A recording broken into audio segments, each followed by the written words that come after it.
The day my husband died, I stood alone beside the dark wooden casket in the cold funeral home. The front rows were empty, not a single trace of my parents or my younger sister. They didn't come to say goodbye to Michael, the man who had loved me with all his heart and fought cancer until his very last breath. As I placed white flowers on the casket, I already knew where they were, raising champagne glasses at a luxury hotel, celebrating and preparing for Sophia's wedding, the golden child in their eyes. Before my grief could even settle, my phone buzzed. A message from my mother read, "Stop being dramatic. This is urgent. We need to discuss Michael's $750,000 trust fund for your sister's wedding." I froze. My own blood wanted to turn my husband's legacy of love into fuel for their vanity. If it were you, bearing the love of your life in solitude only to be met with such a demand, how would you respond? And now, as you listen to this story, where are you and what time is it? I need to know, I'm not alone. Hi, my name is Sandra. I was born and raised in a middle-class family in Cambridge, Massachusetts, a place where the red brick streets around Harvard Square are always alive with the sound of students' footsteps and the scent of steaming coffee drifting from small cafes. From the outside, people thought my family was the perfect picture. My father, Thomas, was a respected building contractor. My mother, Evelyn, worked as an accountant for a real estate firm, and both my sister and I, Sophia and Sandra, were given good educations. But only those inside the house knew the truth. That balance was just a facade. In the white three-story home tucked in a quiet neighborhood, there was a truth I felt even as a child. I had never been the center of my parents' eyes. From the moment Sophia cried her first cry, every glance, every smile, every bit of affection belonged to her. I was 2 years older, yet that gap was never enough to secure me any special place in their hearts.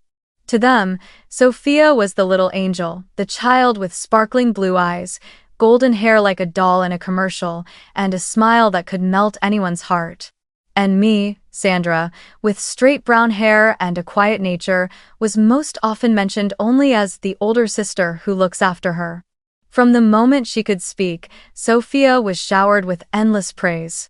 Whenever my sister ran into the living room in a flared dress, twirling in circles, my mother would exclaim, "Oh my Sophia, you're so beautiful. One day you'll be a pageant queen." As for me, even if I brought home straight A's, my parents would only nod with indifference and say, "Good, but you can do better. Your sister is the real pride of this family." I still remember Sophia's 16th birthday, a day that taught me more about my place in the family than any lesson ever could. My parents handed her the keys to a brand new Toyota, tied with a bright red bow, parked in the driveway like a scene from a movie. Sophia screamed with joy and hugged them, while I stood on the porch, holding a tray of freshly baked cookies, forcing a smile onto my face. When I stepped down to congratulate her, my mother turned to me and said, "Sandra, watch and learn. Maybe someday you'll have something like this too." But when my own 16th birthday arrived, there was no car, no grand celebration, just a small cake my mother picked up from the store and a card with a few handwritten lines. By then, I was used to it. Still, deep down, I understood that the favoritism wasn't only about material things. It was about how my parents measured the worth of their children. Because Sophia was beautiful, charming, and able to make them proud at parties, she was cherished. Meanwhile, I was studious, diligent, quiet, and easy to overlook. My achievements were treated as if they were nothing more than expected. By the time I reached high school, I had already started working part-time at the local library. I shelved books, labeled them, wiped away dust, and sometimes tutored younger students to earn a little extra money. I saved every cent for my dream of going to college because I knew my parents wouldn't pay for me the way they did for Sophia. My father once told me bluntly, "Sophia needs to focus on building her image. You're always fine. If you can handle it yourself, then handle it yourself." Those words etched themselves into my mind like a stamp, a reminder that I was expected to shoulder everything alone while my sister was cushioned on a soft pillow. Those years taught me how to live independently. I cooked my own meals, managed my own money, and studied in the small attic room above the house. I still remember the smell of old paper in the library and the freezing winter nights when I walked home after my shift, my hands trembling but my heart steady with determination. Sometimes I wondered if my parents ever noticed my efforts, or if all the light had already been drawn toward Sophia. They bragged to the neighbors about beautiful Sophia, talented Sophia, but rarely mentioned me. I existed like a shadow, silent but present, and that silence made me the perfect choice whenever the family needed someone to carry a burden. Sometimes it was driving Sophia to her extracurriculars, sometimes handing over my savings to fix a computer, or simply giving my parents extra room in their budget for another grand party. All of it was considered what an older sister is supposed to do. I didn't protest, I didn't argue. Deep down, I kept hoping that one day my parents would see my worth. But year after year, that hope faded, replaced by a quiet callousness. And it was this injustice, this repeated favoritism, that planted the seed for everything that happened later. It taught me something important. In some families, roles are assigned very early. Sophia was the golden child, and I was only the faint shadow. That truth clung to me every day until the moment I finally left that house to find a real family in my own way. I left Cambridge and moved to New York to pursue a master's degree in healthcare management at Columbia University. The city was noisy and chaotic, but it gave me a rare sense of freedom, as if there I could begin a life no longer overshadowed by Sophia. In those early days, I spent most of my time in the massive Butler Library, studying and working part-time jobs to cover my living expenses. It was at a healthcare technology seminar that I met Michael Anderson. He was unlike anyone I had ever known. Michael wasn't flashy, didn't wear expensive suits like the finance or law students, but dressed simply in shirt sleeves, always carrying a notebook filled with lines of code and ideas.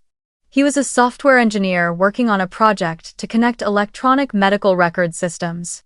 As I passionately presented my research on hospital data management, I noticed him sitting in the back row, eyes focused, filled with curiosity. After the talk, Michael came up to me, extended his hand, and said, "What you just shared could truly change the way hospitals operate. I want to help you turn that idea into software." That was the beginning of a relationship I never imagined would shape the rest of my life. We started seeing each other more often, at first to exchange academic thoughts, later for walks through Central Park or quiet coffee dates in small cafes around Morningside Heights. Michael came from a working-class family in Ohio. His father was a mechanic, his mother a nurse. Nothing in his life had ever been easy, but he carried a patience and kindness I had never once received from my own parents. When I told him about being constantly compared to Sophia, he never interrupted or rushed to comfort me. He listened, truly listened. Then he said, "You don't have to prove your worth to them. You already have worth in the way you live your life." Those words became the anchor that steadied me whenever I felt weak. We fell in love, and when Michael proposed, it wasn't a grand spectacle with flashing cameras or the massive diamond ring Sophia had always dreamed of.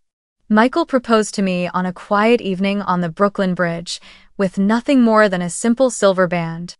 I cried not because of the ring, but because for the first time in my life, I felt chosen, placed at the very center of someone's heart. Our wedding was small and intimate, with only a few close friends, including Maya, my childhood friend who had always stood by me. My parents and Sophia were there too, but their faces stayed stiff, as if they were only fulfilling an obligation. After the ceremony, I overheard my mother whisper to a relative, "She really doesn't know how to choose. How could a software engineer possibly provide for her?" I heard it, and so did Michael, but he only squeezed my hand tighter. In that moment, I knew I had chosen right. He would never let cruel words shake his love for me.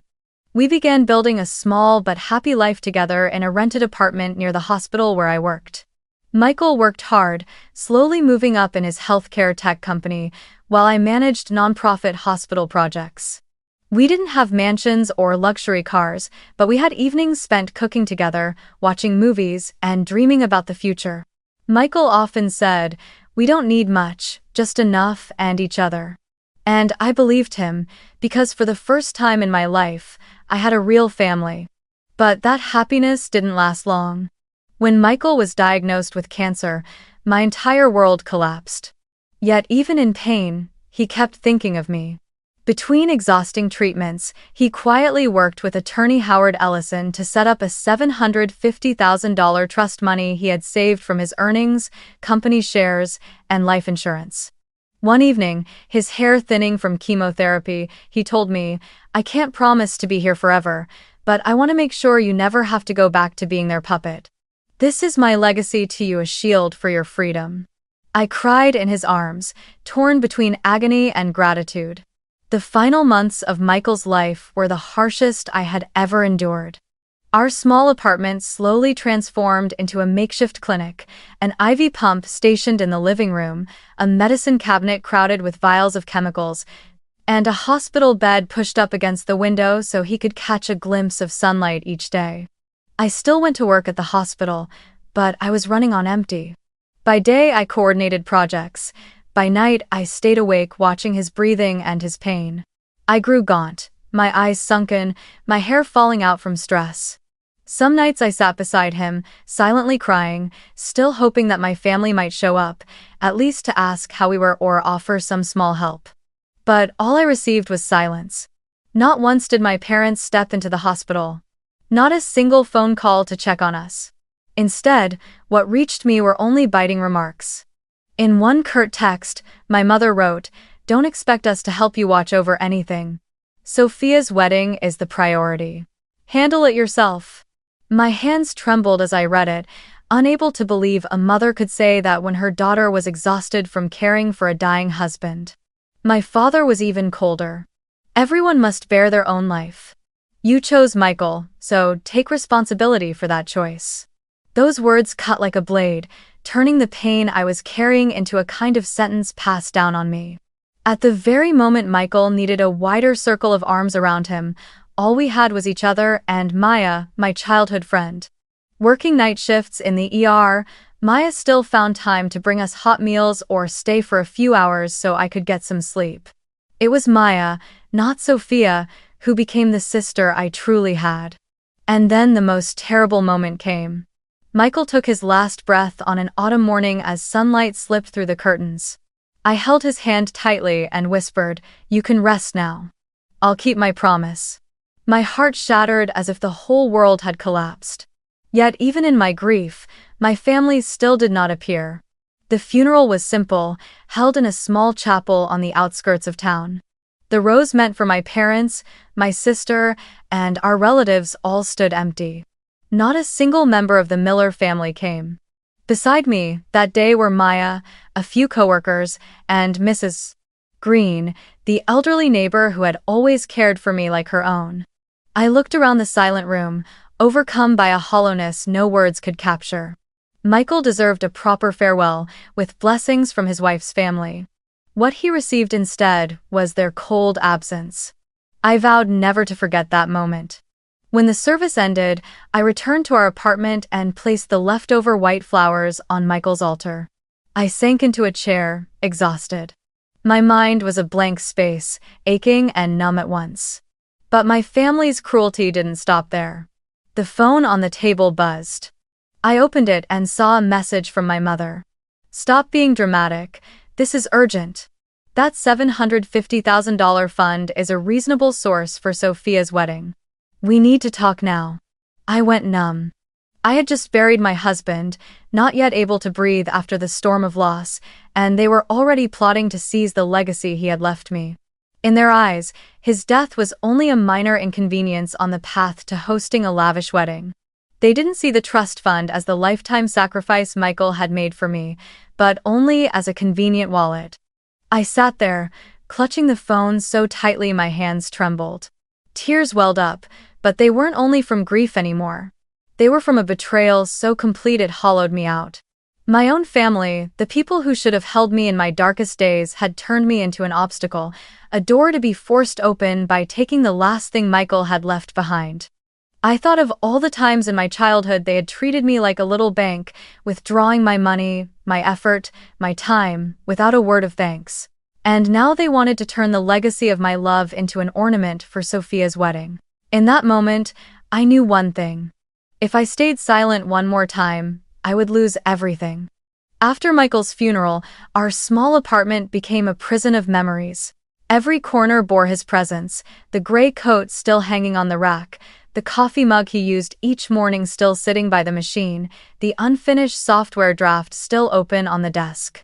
I walked past everything, touching each item, and felt my heart tear open again. His absence wasn't an invisible void, it was a heavy, visible presence pressing the air from my lungs. And just when I thought I had no strength left, my mother's text about the $750,000 fund landed like a hammer blow, shattering the fragile hope that my family might finally come to me with love instead of calculation. I sat on the sofa, hugging a pillow, staring at the pale light spilling through the window. A flood of old memories spun through my head. I remembered how, back in high school, I saved up money from my part-time job at the library to buy SAT prep books. But when Sophia wanted a gown for the spring formal, my mother took my savings with the promise, "I'll pay you back." That money never returned. I remembered sophomore year of college, when my dorm needed an internet upgrade. I had been cutting back on meals, living frugally to cover my share, but my father called and said, "Can you send a little home? Sophia needs to pay for a European field trip." I sent it, afraid of being labeled the ungrateful child. In return, I ate instant noodles for a month. Then, when I started working at the hospital and got my first paycheck, my parents said the house needed a new roof, only for me to later discover they had used most of it as a down payment on Sophia's second car. Every time it was the same: I worked, I carried the load, and they treated it as normal. No one ever asked me, "Do you have enough? Are you tired?" And now, after everything, they wanted me to hand over the one thing Michael had left me, the culmination of a lifetime of work, foresight, and love. In the silence of the apartment, I felt myself standing at a crossroads. One path was familiar: continue surrendering, continue being the family's bank, continue letting injustice bury me. The other path was unknown, risky, but it held a chance, the chance to say no, for the first time in my life. I trembled with fear, but also felt a spark inside me that had never been there before. I realized I had grown used to living like a victim, enduring, staying silent. But Michael hadn't spent his life saving and setting up that trust just for me to be exploited again. He wanted me to be free, to live with my head held high. If I let my family take this money, I would be betraying not only Michael but myself. I knew that if I kept avoiding them, my family would only push further. After many sleepless nights, I decided to face them directly. I sent a short message in the family group chat: "We need to meet. Riverside Cafe, Saturday, 10 a.m. Riverside was a small coffee shop by the Charles River, not far from my apartment. I chose it because it was quiet, with plenty of private tables, and because it tied back to my childhood, the place where I used to study after school while Sophia was driven off to go shopping. This time, I chose Riverside as the place to begin drawing a new boundary. That morning was cold, the wind rippling silver waves across the river. I arrived early, sitting in my familiar corner seat, my phone set to record and tucked into my coat pocket. My heart was racing, not from fear, but from knowing that this time I would not stay silent. About 15 minutes later, my parents walked in. My father wore an old wool coat, his face stern and unreadable.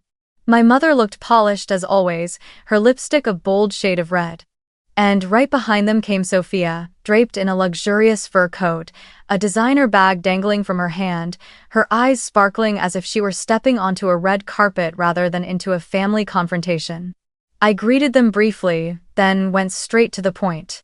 Why was Michael's funeral the man who once called you mom and dad, the man who hoped to be treated like family, left with empty rows where his in-laws should have been?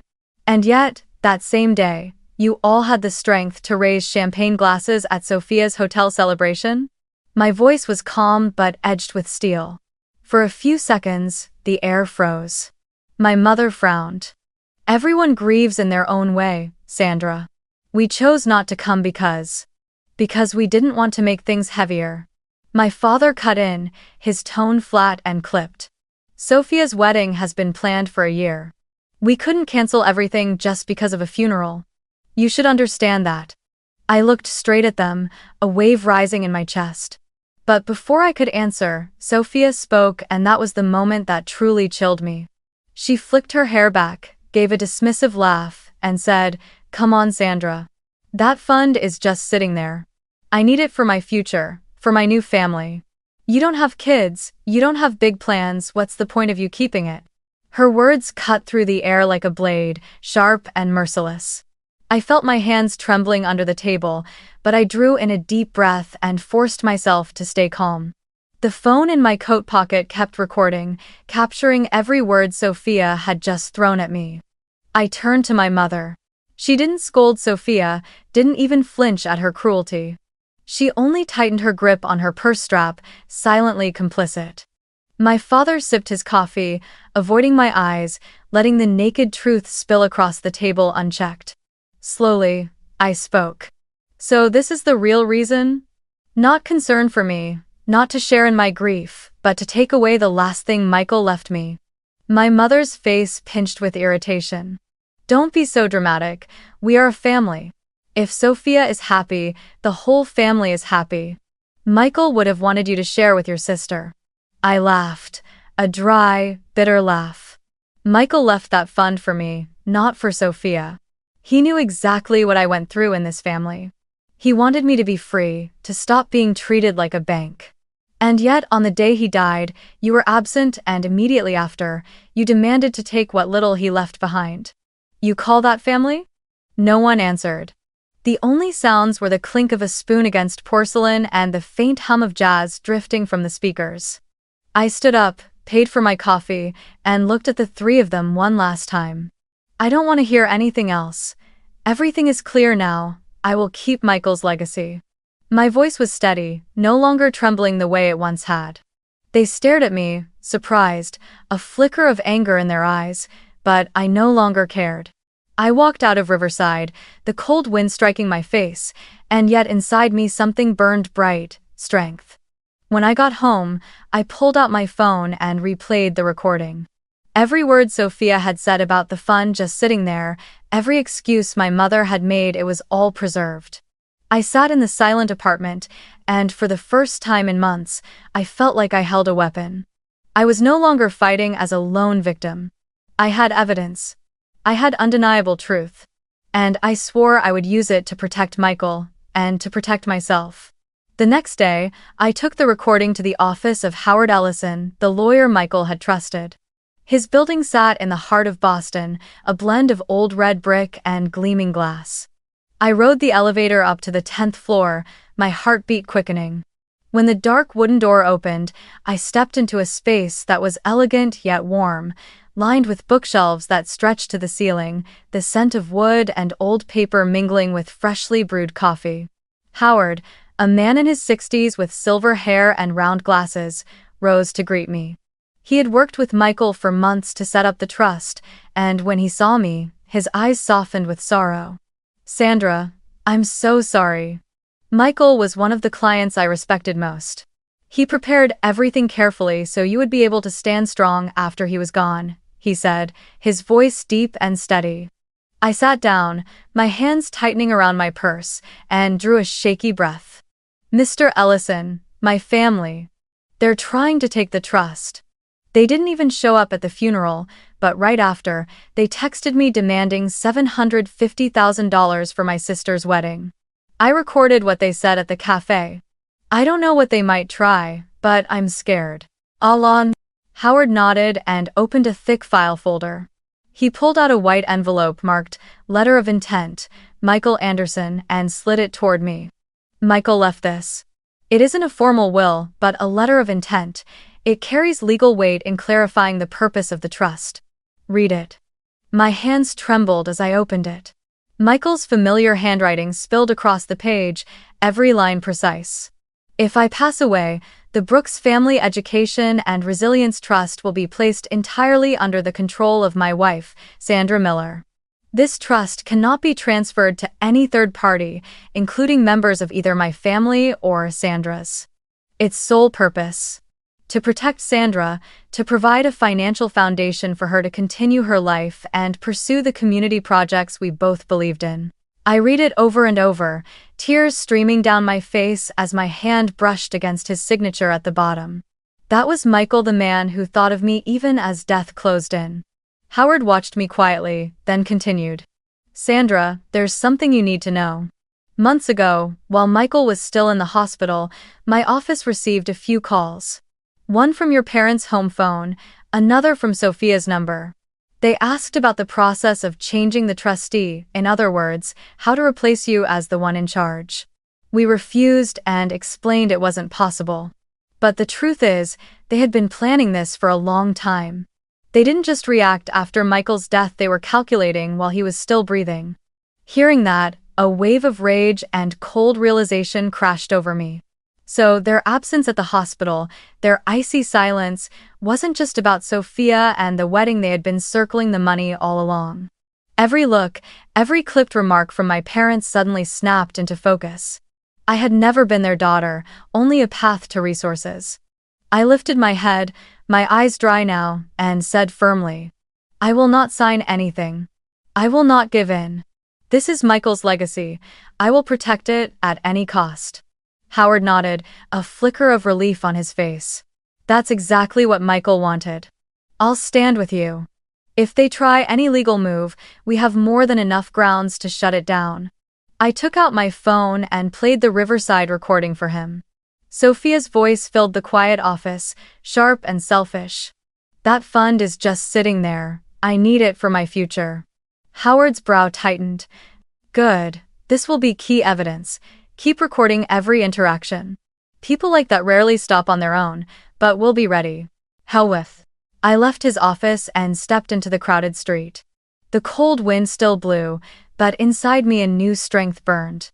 I could almost feel Michael walking beside me, holding my hand, whispering, Don't let them take this from you. For the first time since he died, I no longer felt cornered. I had evidence, I had an attorney, and more importantly, I had resolve. My family might plot, might threaten, but I would not break. I had spent my whole life as a victim now, no more. I had thought that after the cafe meeting, after seeing the evidence and learning Michael's clear intent, my family would back off. I was wrong. Not only did they refuse to stop, but they struck back harder, this time with public tactics meant to smear my name. One early morning, as soon as I unlocked my phone, I saw a Facebook post from my mother's own account. A picture of a lit candle, with the words, Praying for our eldest daughter Sandra, who hasn't been stable since losing her husband. Please keep her in your prayers. Hundreds of sympathetic comments and shares poured in. Old friends left messages of support without having any idea of the truth. Blood rushed to my face as I stared at the screen. With just a few vague sentences, my mother had turned me into a woman supposedly out of control, someone in need of guardianship and pity. No one in those comments knew that I was still showing up at work every day, still standing strong, simply refusing to hand over Michael's money to Sophia. Before I could recover, I got a call from the hospital's HR department. The director's voice was careful. Sandra, yesterday we received a call from your father, Mr. Thomas. He expressed concern that you might be unable to focus after your husband's death, that the loss could make you prone to mistakes affecting patients. We trust you, but we're required to ask, are you all right? Do you need time off? I bit my lip, forcing down the trembling in my body. My father had gone this far, calling my HR department, planting doubt about my competence in the very place I worked. If the hospital believed him, I could lose my job. I took a deep breath and answered calmly. I'm completely focused and performing my duties well. If necessary, I can provide my most recent performance evaluations. After the call ended, I sat in a daze. My family didn't just want the money, they wanted to destroy my credibility, to push me into weakness so they could control me more easily. But their cruelty didn't stop there. I discovered that Sophia and her fiancé, Brandon, had been using their connections in real estate to probe the bank, asking directly about the accounts and the trust in my name. They weren't given any details, but the mere fact that they tried showed how blatant the intrusion had become. Brandon even let it slip at a party. Sandra will have to hand it over soon. That money won't stay with her for long. Rumors began to spread through our circles. At work, I caught the sidelong glances of a few colleagues who had heard whispers that I was unstable after my husband's death, that I might be leaving, that I could lose control of the trust. It was like a dense web tightening around me. Some nights I sat alone in the apartment, staring at the pile of documents Michael had left, feeling as though I couldn't breathe. I had lost my husband, been painted as unhinged by my own family, and was still fighting to protect his legacy. Yet, when the darkness nearly swallowed me whole, two small lights still shone. Maya and Mrs. Green. Maya would stop by after her shift, bringing me a hot meal and a firm hug. She would say, "Sandra, I see you at the hospital every day focused, helping patients. Don't let those lies define you." Her words were like medicine, pulling me back from the edge. Mrs. Green, my 70-year-old neighbor, quietly became a living witness to the truth. She had watched me take Michael to treatment again and again, watched me go to work in the snow and rain, watched the light in my apartment still burning at 2 a.m., while I graded research papers. One day, she knocked on my door and placed an old notebook on my table. "I have a habit of keeping a daily journal," she said, "and I've written down many times when I saw you going to work, caring for Michael. If you ever need it, use it. Don't be afraid, you're not alone." I opened its pages and saw trembling lines.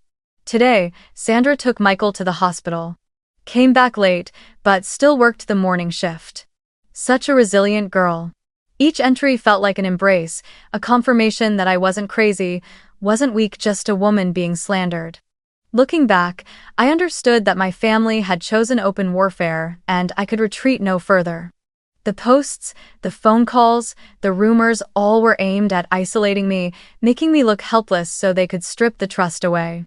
That night, as I turned off the light and pulled the blanket up, trying to find a few scraps of sleep, a sudden pounding echoed at the door.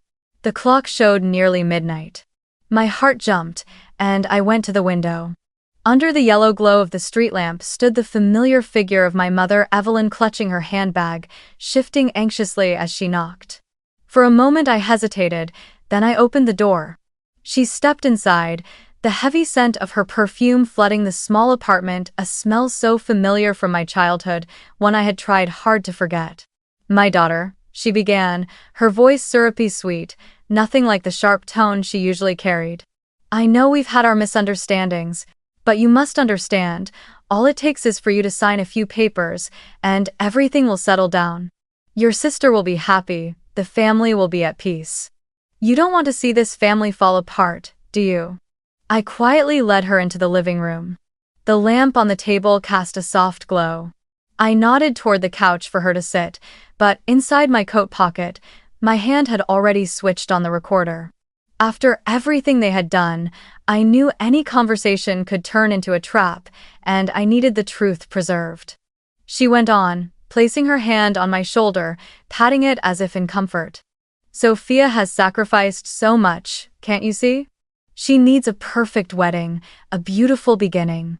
Brandon is a successful man, a son-in-law the whole family can be proud of. If this ceremony is affected, we'll all lose face. And you, Sandra, you don't have children, you don't need much. Your sister's wedding is a joy for the whole family. Just sign, and everything will be fine." I looked straight into her eyes and saw the ambition burning there, barely disguised beneath her gentleness. Calmly, I asked, "If Michael were still alive, would you dare ask him to sign? This trust was created for me, not for Sophia. Why are you so insistent?" For a moment, she faltered, her composure slipping, then hurriedly tried to change the subject. But in her flustered state, she let slip something she hadn't meant to reveal. "Brandon already booked the Hilton Head Resort for the wedding. Without the money, we'll lose the deposit, lose face. Do you understand? Lose face in front of the entire real estate circle. Our family can't survive that." Her words rang out clear, unmistakable, and, most importantly, recorded.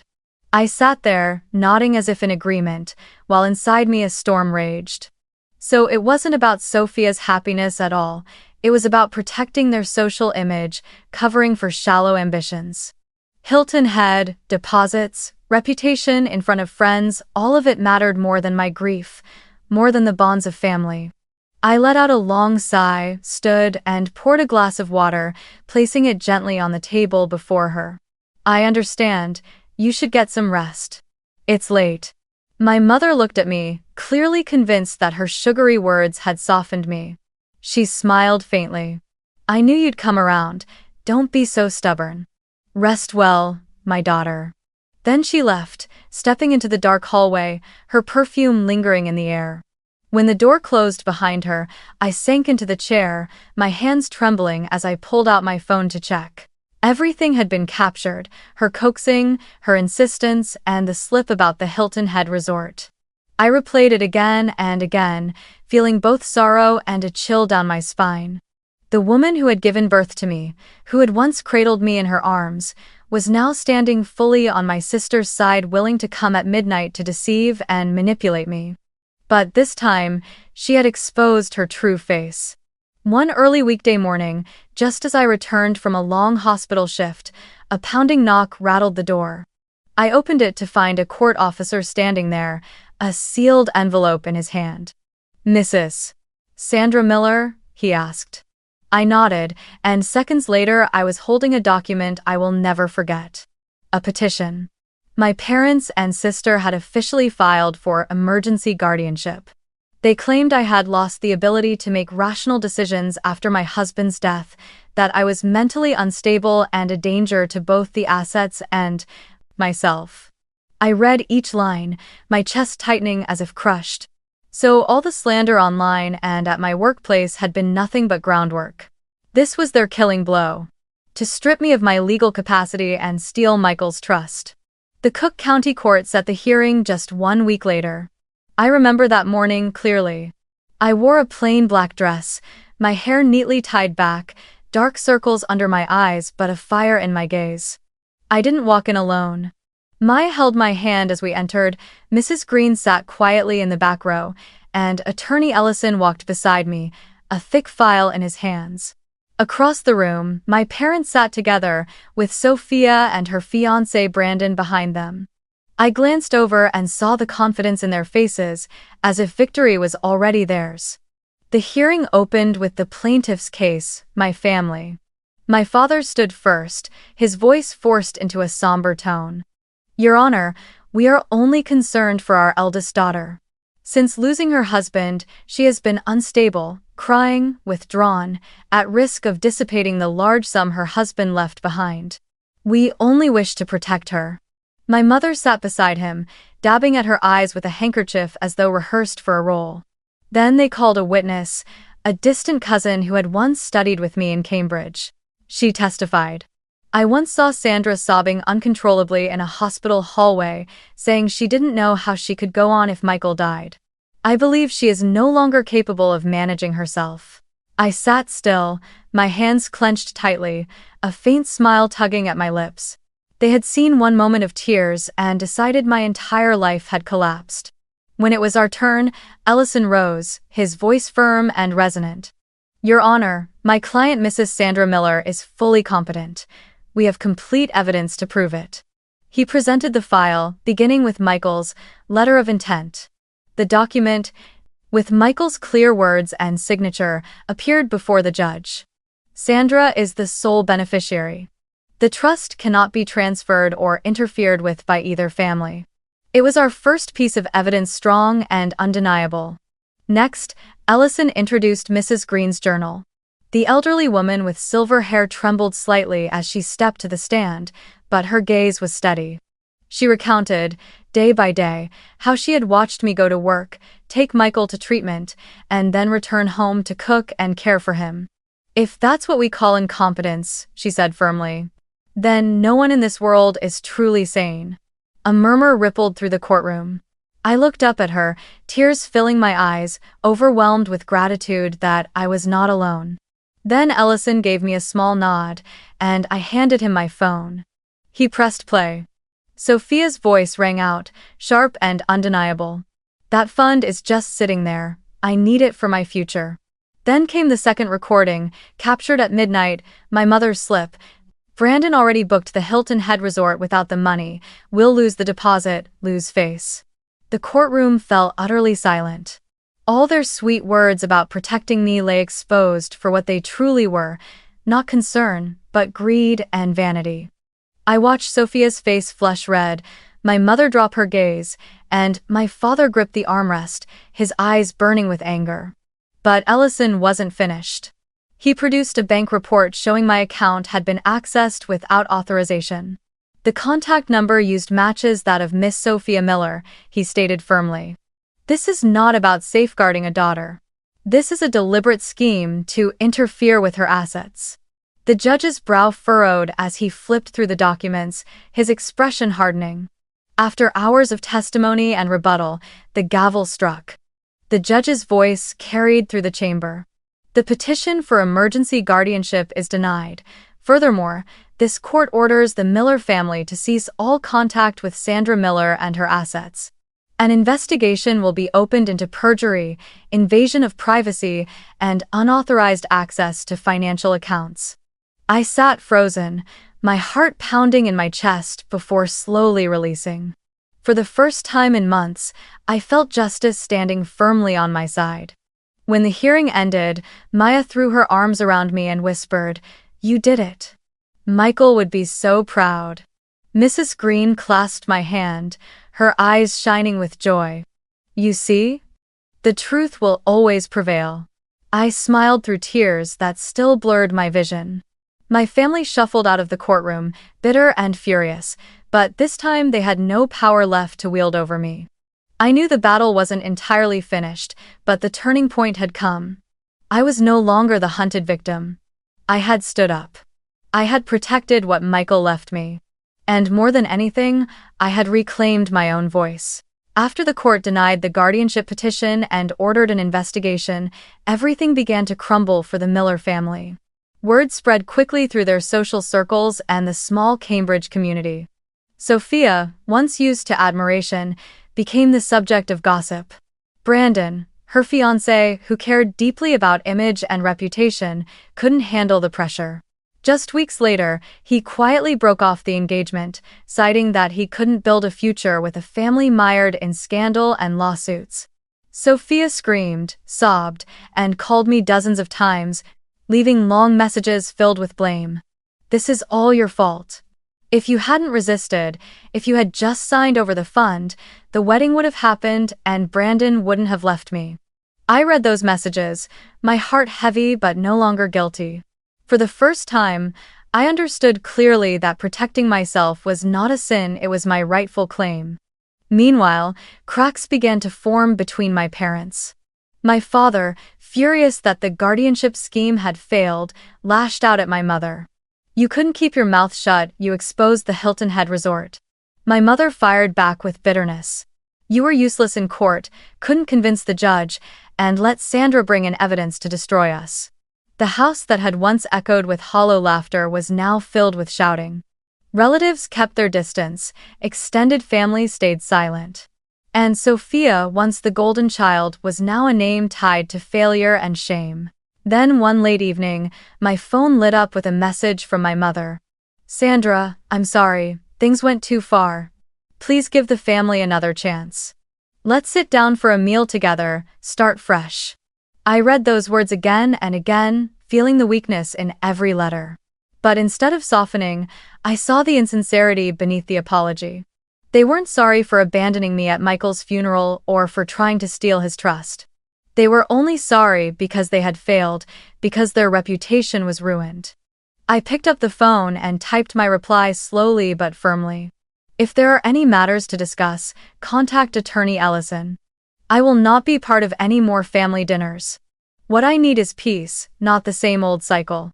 I pressed send and set the phone down. What I felt wasn't hatred, only relief. I realized forgiveness doesn't mean allowing the same harm again, and saying no doesn't mean carrying hate, it means setting boundaries. In the days that followed, my parents called a few more times, and Sophia left messages with a choked voice. But I didn't answer. I poured my energy into my work at the hospital, into the new foundation, into projects that made me feel Michael still lived through everything I did. One afternoon, I stood at the window watching the rush of people on the street below and thought. For years, I had lived chasing their approval, hoping to be invited to the family table, hoping to be seen as a true daughter. All I ever received in return was coldness, exploitation, and betrayal. It was time to stop waiting. I also realized something important. By cutting ties, I hadn't lost a family, I had only let go of the illusion of one. I had Maya, I had Mrs. Green. I had colleagues who still asked me to lunch.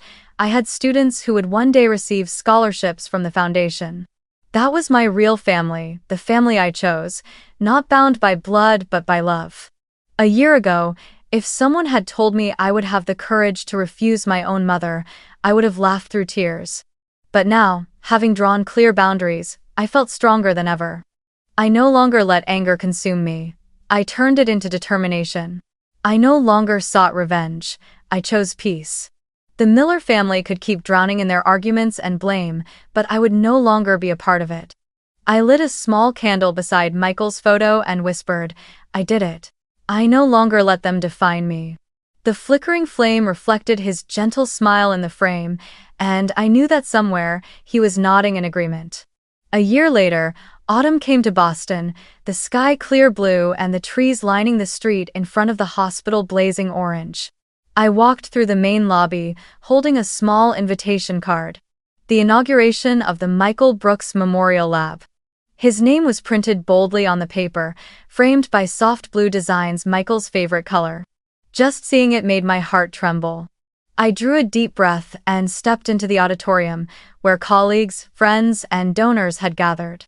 The new lab, on the hospital's third floor, was spacious and bright, filled with servers and large screens connected to the electronic medical record system.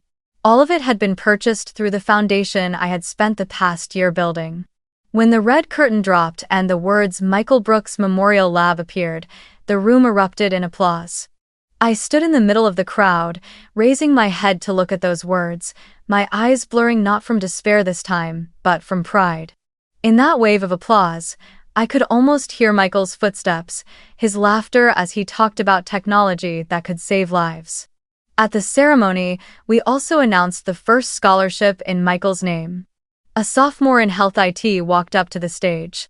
She was a slender young woman, her eyes shining though her hands trembled. Her name was Elena, from a poor immigrant family.